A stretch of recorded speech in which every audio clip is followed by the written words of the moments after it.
आज का हमारा विषय है नेट ज़ीरो। दुनिया भर के पूंजीपतियों ने मिलकर भूख पर व्यापारिक कब्जे को लेकर वातावरण से कार्बन कम करने का ड्रामा रचा। डब्ल्यूटीओ अर्थात वर्ल्ड ट्रेड ऑर्गेनाइजेशन के बाद पूंजीपतियों ने नेट ज़ीरो कार्बन नाम का एक दूसरा षड्यंत्र रचा है। पर्यावरण का खतरा दिखाकर किसानों को खत्म करने की योजना लॉन्च कर दी है। खाद व कीटनाशक को पर्यावरण के लिए गंभीर खतरा बताकर ऑर्गेनिक खेती को बढ़ावा देने की बात करने लगे हैं। स्वाभाविक है, यूरिया, डीएपी, फास्फोरस कीटनाशकों के अभाव में 20 से 50% तक उत्पादन कम होगा। जब फसलों का उत्पादन कम होगा तो उसकी कीमत बढ़ेगी, खाने का संकट पैदा होगा तो कीमतें 1.5 से 2 गुना तक बढ़ जाएंगी। पहला प्रयोग ऑर्गेनिक खेती का श्रीलंका में किया गया, जिससे खाद्य संकट पैदा हो गया।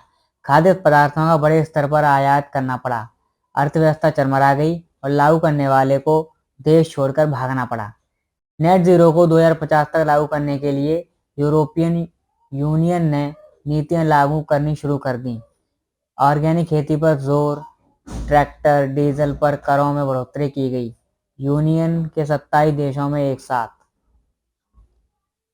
जर्मनी, फ्रांस सहित सारे देशों के किसानों ने इस षड्यंत्र को तुरंत समझा और ट्रैक्टरों व मवेशियों को लेकर सड़कों पर उतर गए। सप्ताह भर सड़कें जाम रहीं और अंततः सरकारों को अपने फैसले वापस लेने पड़े।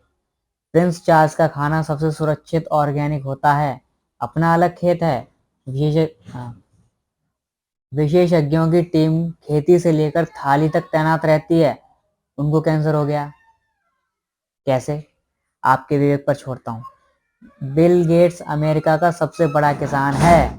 वो चाहता है कि खेती पर चंद उद्योगपति लोगों का कब्जा हो, ताकि खाद्य पदार्थों की कीमतें वो निर्धारित कर सकें व भूख पर व्यापार मजबूती से किया जा सके। PV Narasimha Rao World Trade Organization पर दस्तखत करके आए थे, जिनको भारत रत्न दिया गया है।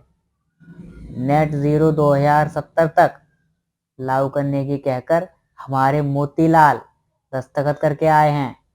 भारत के किसान भी समझ रहे हैं हकीकत को, इसलिए दिल्ली आ रहे हैं। अडानियों अंबानियों की जागीर नहीं, यह देश हमारा है और हमें इसको बचाना ही होगा। आगे का फैसला आप लोगों पर छोड़ता हूँ। जय हिंद।